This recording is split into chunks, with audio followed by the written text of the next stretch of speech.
LA Kings fans chime in on PLD, prospects, and a trade that never was. That and more on this fan feedback edition of Locked On LA Kings.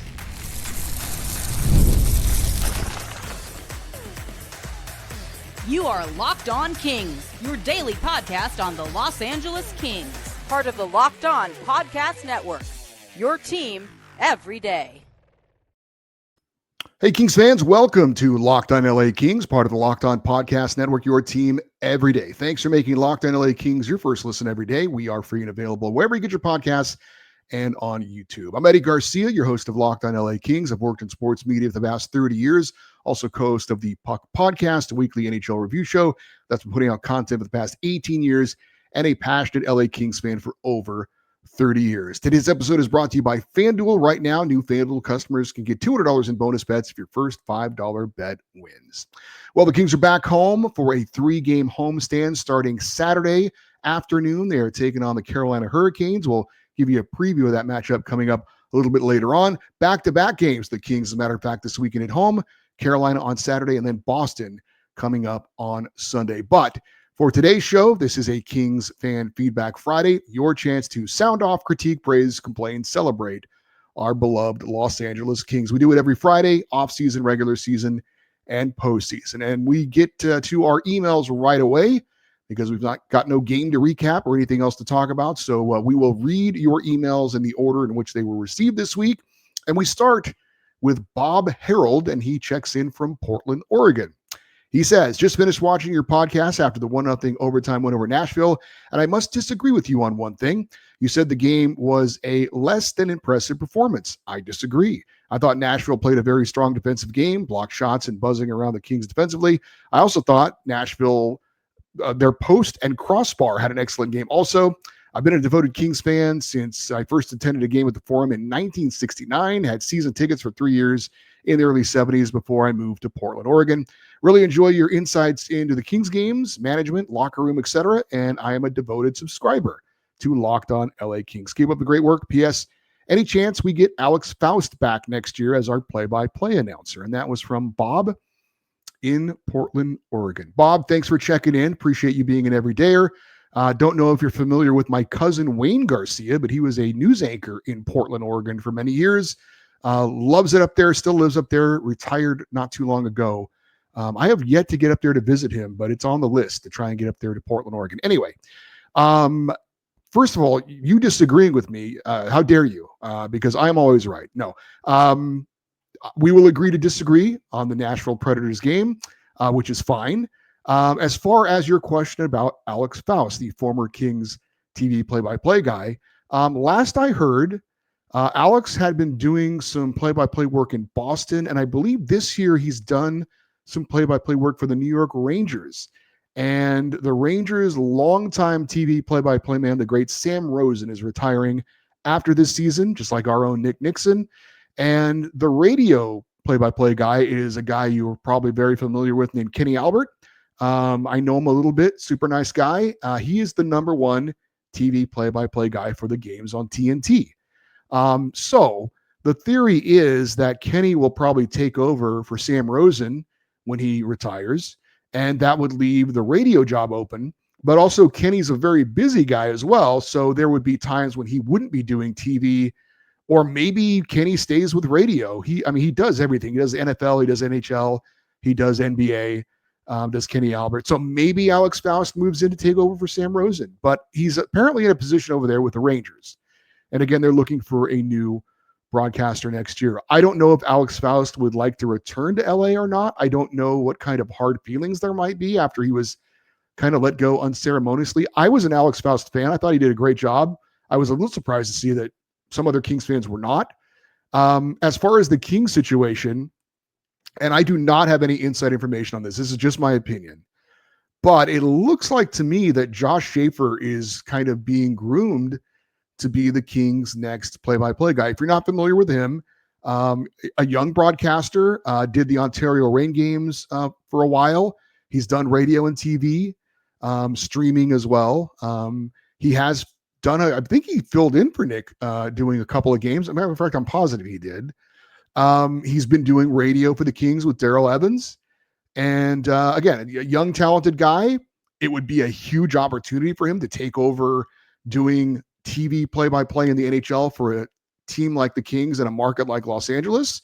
But to me, that's what it looks like they're kind of grooming him to do. They've moved him from doing the Ontario Reign games into working for the Kings, and maybe he's the next young guy to take over for the Kings and replace Nick Nixon. We shall see. I don't know that. It just seems like that. It seems like that's what the Kings are looking to do. We shall see. This next email comes from Frank. He's in Rancho Palos Verdes. He says, I want to comment on the booing of Pierre-Luc Dubois last week. In my opinion, it was uncalled for. The guy was brought into what appeared to be a no clear defined role in a team that maybe at times overemphasizes defense. With that being said, what in the world was Blake thinking when he decided to make that trade? So now that the trade was made, why not give him every opportunity to succeed? I'm sure at least a second line center minutes with some top line players like Fiala or perhaps Byfield on the wing. But instead, he played with rookies, third and fourth line players, and guys that would soon be waived.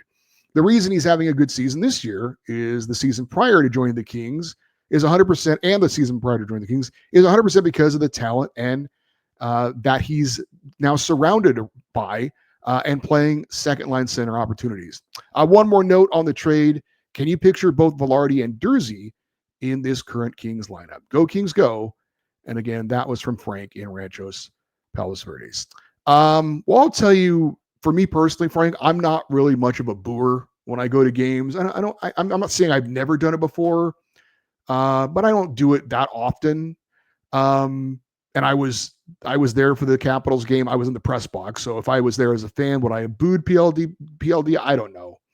I don't blame anyone that did, frankly. Look, he's in another uniform. He didn't do a great job while he was here, regardless of the circumstances. So if fans want to boo him, I don't have a problem with it. But I will say, yes, I've said all along in commenting about why the Pierre-Luc Dubois thing did not work in LA, that there is blame to go around. I think the organization didn't do a great job of trying to figure out where he was going to play. I don't think the coaching staff did a great job of figuring out a role for him. And I don't think Pierre-Luc Dubois did a great job of hustling night in and night out. It seems like he's done that now in Washington. I know he's admitted in comments that he didn't handle the situation in LA very well. So, look, he wasn't a fit here. Again, there's blame to go around. He's now doing well somewhere else. So the whole chapter was not a great chapter for the LA Kings, for GM Rob Blake, and for Pierre-Luc Dubois. So we've all moved on. Darcy Kemper's here now. He's doing a great job. It doesn't make up for the fact that we let a guy like Gabe Velarde walk away with some other players of value. Can I picture Gabe Velarde on the Kings right now? Yeah, I can. And he's exactly what the Kings need, a guy who's a right-handed shot who can help out offensively and help out on the power play. But that's now a thing of the past. We've all moved on. And, yeah, I didn't have a problem with him getting booed, frankly. It's sports. It's supposed to be fun. Booing is a part of sports, and Pierre-Luc Dubois is a big boy. He can handle it with his $8 million a year salary. Our next email comes from Brian in Tampa. He says, love the prospect update show. The only prospect I would add that you didn't include was defenseman Otto Selin. He's easy to forget because he plays in Finland for TPS Turku. Selin had a nice breakout season with 10 goals and 22 assists in 58 games. TPS Turku just started the playoffs, and he had 2 assists today and was a +3 rating, playing almost 25 minutes. Greentree 6'3", Dvorak is 6'7", Andre Lee 6'5", Helene is 6'6", Woodley is 6'5", Sparks is 6'8", and Partillo is 6'6". There is some major size in the pipeline, and that was from Brian in Tampa. Yes, I did a prospects update show this past week, and I failed to mention the Kings' European prospects, and it's easy to overlook those guys because there aren't many of them. It seems that the Kings, for better or for worse, have concentrated their scouting on North American players. And yes, they do have European scouts, but there's only 4 prospects in the Kings system. He mentioned Otto Selin, who's playing in Finland, 56 games, 2 goals, 20 assists for 28 points. You've also got 3 players playing in Russia in the KHL. You've got Alexander Durgachov, He's playing for the KHL, 15 games this year, 3 goals, 5 assists, 8 points. He's injured. He's obviously been injured for a while. Defenseman Kirill Kirsanov is playing in the KHL. He's got 33 games, 3 goals, 4 assists for 7 points. And forward Bulat Shifagulin in the KHL. Maybe I said that right. Maybe I didn't. 60 games, 11 goals, 8 assists for 19 points. So of those group of players, the one he's correct is Brian. Otto Salin is the one that I have probably heard the most about and seems to be, from everything I've heard, the one player of the European prospects who has a chance to be in the organization, maybe playing in North America here with the Reign coming up in the near future. So that is a name to keep an ear out for. And I thank Brian for mentioning that because I omitted that in my prospect report. All right, just getting started. We've got more of your emails coming up. We're going to talk a little bit about the Mikko Rantanen trade to Los Angeles that never happened. That's next here on Locked On LA Kings, your team every day. Did you know getting a good night's sleep is the #1 recipe for long-term success in life? I didn't. It took me way longer to realize than I'd like to admit. It was years of tossing and turning. I was always tired. I never felt like I could live up to my potential. But not anymore, thanks to Bear Mattress. I used their sleep quiz, and I matched with the Elite Hybrid. It's perfect for side sleepers like me. Now I wake up energized. I'm getting deeper sleeps, and I'm ready to attack the day. No matter how you sleep, Bear Mattress has a match for you with a focus on recovery, cooling, and pressure relief to upgrade your sleep and improve your overall quality of life. Go to bearmattress.com and use promo code LOCKEDONNHL at checkout for 40% off site-wide. This offer is not available anywhere else. You have to use my promo code on the very last page of checkout to get this discount. That's bearmattress.com and use promo code LOCKEDONNHL for 40% off site-wide. Bearmattress.com, promo code LOCKEDONNHL.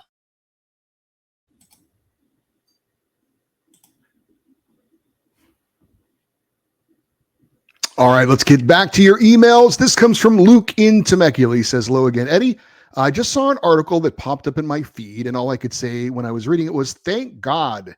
The article was from Yardbarker, and it was about how the Kings were aggressively pursuing Mikko Rantanen. However, the Kings said no because the Canes wanted too much. They wanted Byfield. Just thinking about the fact that we could have traded Byfield for half a season of Rantanen makes me cringe, since we weren't one of the teams Rantanen would extend with. Moral of the story, hold on to Byfield until he reaches his full potential. Are you also relieved that we didn't go through with that deal? Thank you as always. Go Kings go, Luke in Temecula. The only way the Kings should have been in on the Mikko Rantanen deal is if he was going to agree to sign with the team. And he made it clear that Los Angeles was not one of his destinations. If you're unfamiliar, again, kind of rehashing this, Mikko Rantanen was the biggest player available before the trade deadline. He got traded to Carolina from Colorado. The Hurricanes thought that he could be the missing piece for them winning a Stanley Cup this year. But they also wanted to sign him long-term. And he told them, I will not re-sign with you. Matter of fact, there's only 4 teams I will re-sign with. And it was Toronto, Las Vegas, Dallas, and Florida. Ended up being traded to Dallas and signing with the Stars. So, yeah, was Quentin Byfield involved? We got another email on this coming up in a second. But the bottom line is, and I think the lesson to be learned from what Carolina went through is that you cannot trade for a player like this. Of course, also making this more difficult for Carolina was that Rantanen went to the Hurricanes and he didn't play well and he didn't fit in there.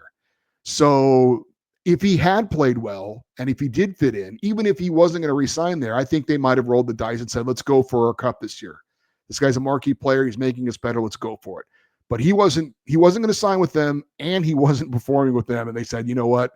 We tried. We're going to cut our losses and go. But the moral of the story here is you don't go out and get a player like that unless you know he will resign with you. So, what the Kings, I don't even think it got to the stage of what the Kings are willing to give up, because the first question you have to ask is, will he resign with us? And when he says no, then you move on. And that's that. And I think that's what happened with the LA Kings. Also keeping on this topic, Kurt from Yorba Linda says, I'm not going to be able to listen to the show this Saturday morning as I always do because I'm going to be on my first cruise. But I wanted to give a shout out to my son, Jake, who's at home watching the dog. All right. Hello, Jake and dog. I wanted to comment on your listener last week who asked about starting to play hockey in his 20s. I started playing back in 1986 when I was 24. I had never skated before, and I just bought some skates and self-taught myself. I joined the NNHA League and skated a season with Gordie Howe. I played several games at the Fabulous Forum. I also remember it being hotter than I expected. My advice would be to do it no matter what. There's no better place. There's no better sport to play, and there's no greater workout as well. I'm not sure if they still have them, but I used to skate in clinics when I could find them. They advance your skills the fastest. Also, you can learn a lot by just watching games. Focus on player positioning and how they react to the game situation. He also asked about goaltending. I cannot comment on that, if that's a good position to pick, but I remember that they were always needed for pickup games. As always, go Kings go. And again, that was Kurt with a T in your Belinda. We'll find that other Mikko Rantanen email here in a second. I thought that was next, but anyway, yes, we had a listener who was looking to get into hockey kind of as an adult. And I would echo everything that Kurt said. I know that the Kings have had at times adult clinics. I took part in them back in the day, and our own friend of the show, Daryl Evans, used to run those clinics. And I think he still does that kind of stuff. I think he enjoys doing that kind of stuff. So yeah, if you can get in on that, I think that's something that could help. I honestly think the best way to learn how to skate is by playing hockey, because once you get out there, eventually you just start chasing the puck around and you're not really thinking about what you're doing or what you're not doing. So kind of getting out there and chasing the puck around, it's a good way to just learn how to skate, I think. And yeah, it's a little scary at first, but if you're enthusiastic about it and you're not afraid, you'll get over that pretty quickly. As far as playing goalie, I've never done it before. I never wanted to do it. I don't ever think I will do it. So I would say learn how to skate, learn the basics of being a skater before you try and tackle goaltending. All right, Brian in Los Alamitos. This is our Mikko Rantanen trade. Sorry, I got the order a little mixed up here. He says, at the trade deadline, I heard you mention the Kings offered Mikko Rantanen a $100 million contract in an effort to acquire him from Carolina. At the same time, Brandt Clarke was a healthy scratch. Do you think Clarke was a part of a potential trade with the Hurricanes for Rantanen, or was his healthy scratch just a coincidence? And would you be okay with losing Clarke for a player like Rantanen after his performance in Carolina? It made me really question his integrity. Thanks for a great week of shows. Go Kings go. And again, that was Brian in Los Alamitos. We talked about it a little bit. I don't, was Byfield's name brought up? Was Clarke's name brought up? Look, if Mikko Rantanen had said to the LA Kings, yes, I am willing to sign with you, clearly they're going to have to give up somebody of importance. For the Dallas Stars, it was a guy named Logan Stankoven, who's a good young player. He's not necessarily Byfield or Clarke's potential, but he's a good young player, and they gave up multiple first-round picks, multiple third-round picks. So the Kings were clearly going to have to give up a player of note, and it probably was either Byfield or Clarke. Would I have been okay with them trading one of those players for Mikko Rantanen? I'd have to say yes. Mikko Rantanen is a top 10 player when he's playing at his game. And those players don't come around often. Is Quentin Byfield going to turn into a top 10 player in the league? We all hope so, but we don't know so. So if it's me, I'm taking the thing I already know. And yes, I would have given up Quentin Byfield for Mikko Rantanen. So if Rantanen would have signed long-term with the Kings, but there was a moot point because he wasn't going to do that. As for losing respect for Mikko Rantanen, I feel the same way.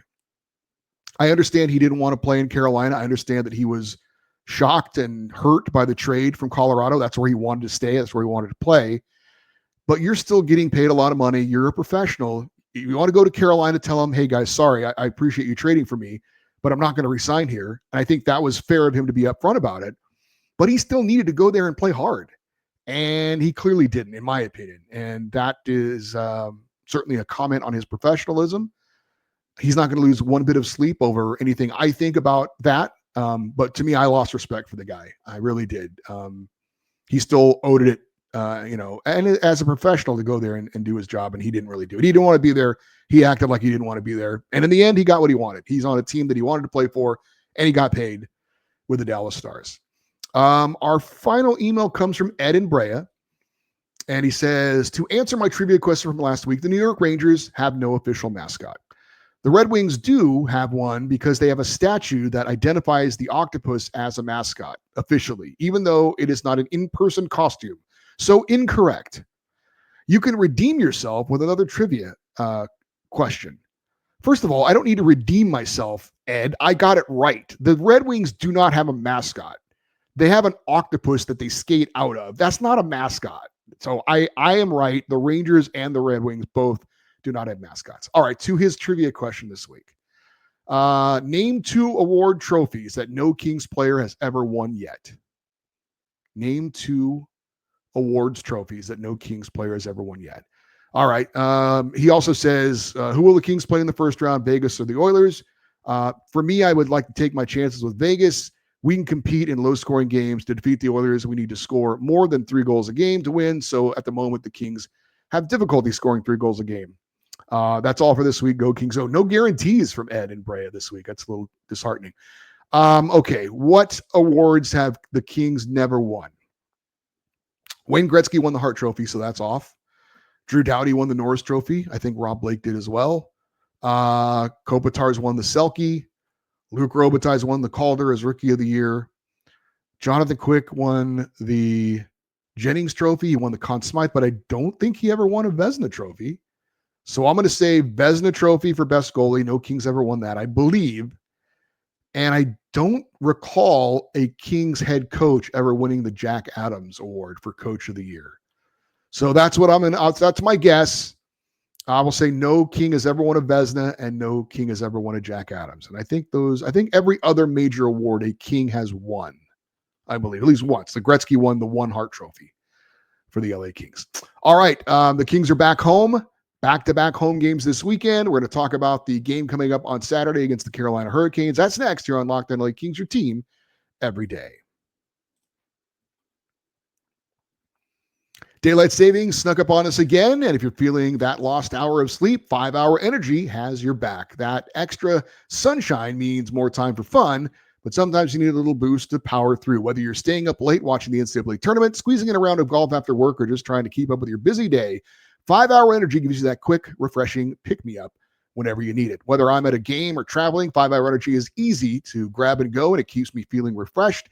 Head to 5hourenergy.com and find over 15 flavors to choose from, including watermelon, blue raspberry, and peach mango. You can even build your own 12-pack or 24-pack and get it delivered right to your door. Need one now? Grab a 5-Hour Energy shot at your local grocery or convenience store. They're everywhere. Stock up today and stay energized. The NCAA tournament is here, and so is the Bracket Breakdown. Locked On Podcast Network and Amazon Fire TV channels are teaming up to deliver NCAA tournament coverage like never before. Watch studio shows featuring former players and Locked On's local experts as they guide you through every upset, buzzer beater, and bracket matchup. Stream it all for free on Amazon Fire TV channel. Search Bracket Breakdown to see it all for free. It's your team every day.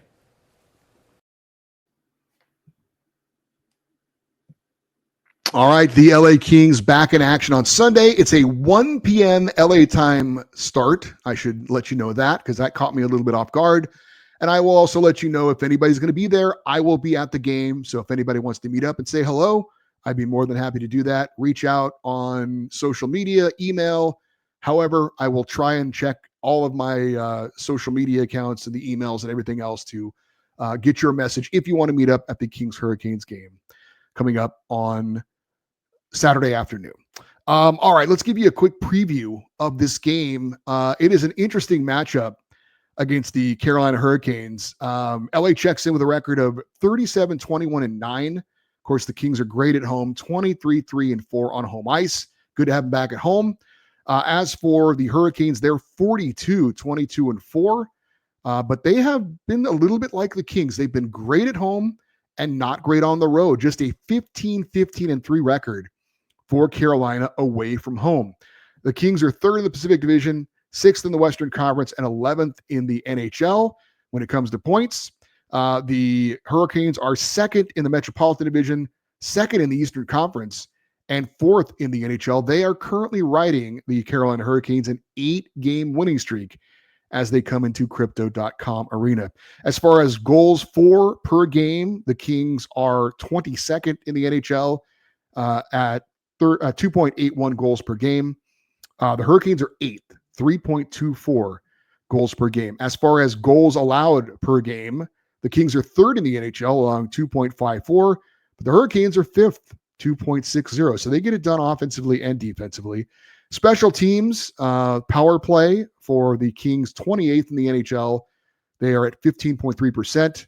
Hurricanes are 27th in the NHL. They're actually just as bad as the Kings at 17.9%. However, the penalty kill, both good for both LA and Carolina. The Kings are 9th in the NHL, 81.5%. The Hurricanes, number 1 in the NHL, 84.8%. So if the LA Kings score a power play goal against the Carolina Hurricanes, that is going to be huge. It's, for the Kings struggling power play to get a power play against the number 1 penalty kill in the NHL, that would be amazing. I'm not betting that's going to happen, but we shall see. As far as the leaders for the Kings, you've got Adrian Kempe leading in points and goals, 55 points and 28 goals. For Carolina, Sebastian Aho is their points leader with 65. Seth Jarvis is their goal-scoring leader with 27. As far as the matchup in net, is back-to-back games for the Kings. So that means that Darcy Kemper will go on Saturday or Sunday, and then David Riddick will go in the game that Darcy does not start. Now, there are scouting reports and there are different analytics that can answer the question of who should get the start. I've always kept it as simple as possible. You put your number 1 goalie against the better team, and you put your number 2 goalie against the lesser of the 2 teams, and that's an easy call in this case. So I would say Darcy Kemper should start against Carolina, and then on Sunday, David Riddick should get the start against Boston. As for the Saturday matchup for Carolina, they will likely go with Pyotr Kochetkov in net. He has 25 wins on the season, 11 losses, and 5 defeats in either overtime or a shootout. So it looks like he will likely go. Their other goaltender is veteran Frederik Andersen. He's been hurt a lot of the season. He's now listed as their number 2 goalie. So I think it'll be Darcy Kemper against Pyotr Kochetkov. As for the Pacific Division standings going into this matchup, the Vegas Golden Knights on top with a record of 40-20-8 for 88 points. They've played 68 games. They've got a 3-point lead on the Edmonton Oilers, who check in with a record of 40-24-5 for 85 points. They've played 69 games. And then there's the LA Kings, 67 games, 37-21-9 for 83 points. So again, the Kings are only 2 points back of the Edmonton Oilers in that battle for home ice in a potential first-round playoff matchup. And there is bad news for the Oilers, but potentially good news for the LA Kings. Talked about it a little bit on Thursday's show, but Connor McDavid got hurt in the Oilers' last game. He has a lower body injury. He's going to have an MRI. He's going to be out at least a week. Leon Draisaitl, also lower body injury. He's also going to be out at least a week. Now, maybe the Oilers are just being precautious with these 2 very, very important players for them, or maybe it's something more. Regardless, right now, this is a huge opportunity for the LA Kings. They need to bank some points over these next few games, 3 in a row at home. With these guys out each a week, that's a huge blow to the Edmonton Oilers. So it makes these games even more important. There is a real opportunity for the Kings to gain ground on the Edmonton Oilers with their 2 clear superstars out of the lineup. So we'll see, again, if these guys are banged up going forward. Don't wish injury on anyone, but it's the reality of the game. And look, the Kings have been perfectly healthy, which is great. And that's a huge factor when you get into these games late in the season. So again, LA needed to take advantage of this opportunity and try and get home ice against the Oilers potentially in the first round of the playoffs. All right, that's going to do it for our fan feedback show and our preview of the Kings' next game against the Hurricanes. Thank you to everyone who took the time to send an email. Really appreciate it. This show is not possible without your participation. If you'd like to send an email for a future show or for any other reason, the email address is lockedoneddie@gmail.com, EDDIE. We'd love for you to stay connected with the show on social media, X, Twitter, Instagram, TikTok. We are at Locked On LA Kings. Once again, Kings versus Hurricanes, 1 p.m. LA time on Saturday. You can see it locally on the FanDuel Sports Network, nationally on ESPN Plus. You can listen to it on the 710 ESPN app. And I will be out there. If you want to say hello, let me know, reach out, and we will connect. I'm Eddie Garcia. Thank you for listening and watching this episode of Locked On LA Kings. Don't forget, tomorrow, shortly after the conclusion of that Hurricanes-Kings game, we will have our Saturday show, recap, hopefully, a Kings victory. Until then, thank you for watching, part of the Locked On Podcast Network, your team every day. Have a great rest of your day. We will talk to you on Saturday. And as always, go Kings, go.